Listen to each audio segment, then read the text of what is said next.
الفطير المشلتت هنعمله بأسهل طريقة، وجهزي معايا شوية زيت وشوية زبدة، وسيبي السمنة البلدي على جنب علشان خاطر نعمله بأسهل طريقة ممكن عندنا.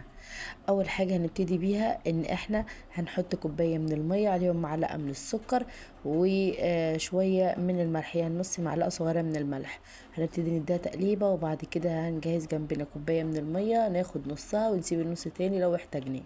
هنكون مجهزين جنبنا كيلو من الدقيق، يعني 8 كوبايات بالظبط من الدقيق. عايزه تزودي زودي في الوصفه بتاعتنا جميله قوي. هقولك على طريقه التخزين بتاعه الفطير اللي بصي هتعمليها على طول، يعني على طول الفطير ده هيكون موجود عندك. وهروح نازله عليه بحوالي 4 معالق من الزيت، وهبتدي اعجن فيها بالشكل ده. ماشي، همسكها كده على الرخامة وهنزل عليها شوية الزيت وهفضل اعجن فيها لحد ما الاقيها معايا العجينة بقت طرية كده وبتاخد وتدي معايا بالشكل اللي انتوا شايفينه ده. هبتدي ارش عليها رشة زيت وهسيبها براحتها خالص لحد ما تخمر.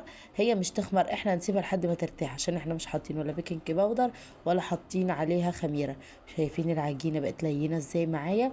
هبتدي بقى اجهز معايا كوباية من الزبدة وربع كوباية من الزيت، وهبتدي ادهن ايدي زيت، وهبتدي ان انا الفها لكور. طبعا انتي هتقسميها، عايزة تقسميها تعمليها 5 فطاير، بتعملي كور صغيرة زي ما انا ما عاملاها بالشكل ده. لكن لو عايزاها تعمليها كبيرة يبقى انتي بتقسمي الكور على كور كبيرة مش كور صغيرة زي ما انا ما عاملاها. انا ببتدي اعملها كلها كده وبسيبها برضو ترتاح. في كل مرة بسيب العجينة ترتاح عشان خاطر وانا بعملها وانا بفردها تاخد تدي معايا. ماشي، انا ببتدي كده ان انا اكورها بالشكل اللي انتوا شايفينه ده، وببتدي ان انا المها عشان ما تطلعش من كل الجوانب. اهم حاجه انها تتلم كويس، وبعد كده ببتدي ان انا افردها واحده واحده بالشكل اللي انتوا شايفينه ده. ببتدي ان انا افردها بالشكل اللي انتوا شايفينه ده، وبروح جاي بعد ما فرداها يا دوبت بس بفردها حاجه بسيطه، ما بتفردهاش قوي. واروح جايبه معلقه من الزبده صغيره واروح حطها عليها وابتدي ان انا اركنها، وهخش على اللي بعدها. انا هعمل معاكم اول فطيره، وبقيه الفطير انا هقفل الكاميرا واخلصه واروح راجع لكم تاني. بس دلوقتي انا بوريكم اول 5 انا بعملهم، يعني اول فطير انا بعملها هعملها 5 طبقات. طبعا انا حطيت 5 طبقات، ممكن انت تقللي تخليها 4 او 3 تبقى برضو معاكي ممتازة.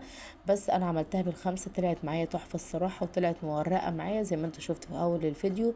بسم الله ما شاء الله، عملنا 5 فطاير من كيلو دقيق، وما خدتش معايا وقت خالص ولا خدت اي حاجة. يا دوبت شوية دقيق وشوية مية وكوباية زبدة وشوية زيت، وكده خلصناها.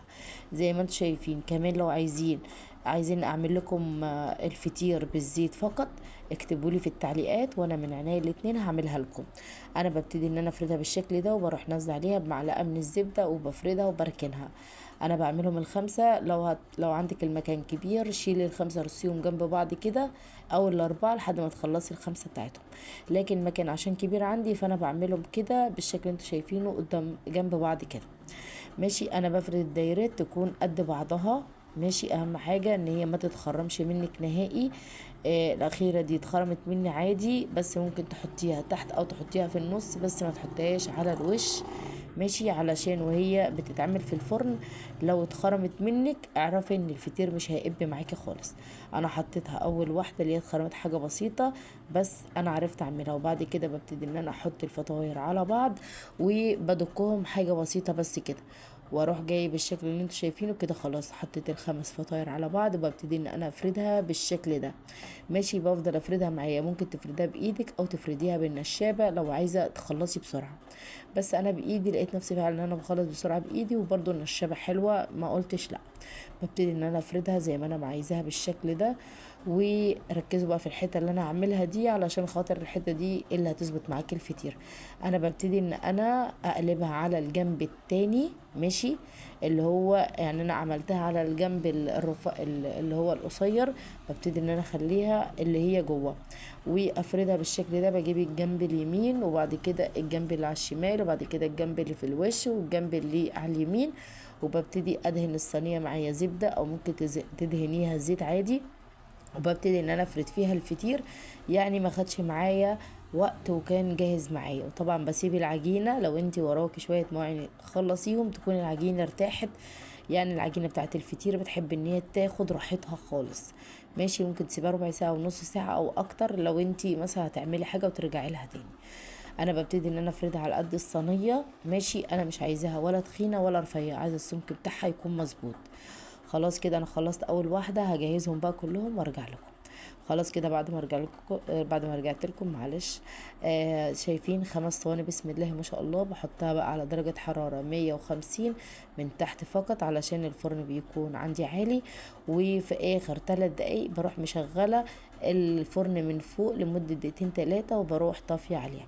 زي ما انتم شايفين بسم الله ما شاء الله الفطير طالع معايا مورق وجميل، وشايفين الوش والفطيرة بسم الله ما شاء الله.